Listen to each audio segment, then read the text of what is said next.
వలె నుంటిమి, ఇశ్రాయేలుగా మార్చెను.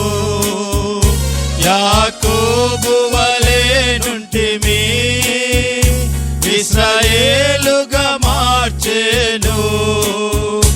తన స్వాస్యముగా తన భాగముగా తన జనముగా నైతిమి.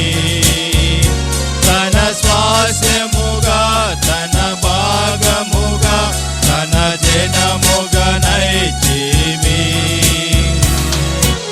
రక్షణ ఔన్నత్యము రక్షకుడే తెలుపు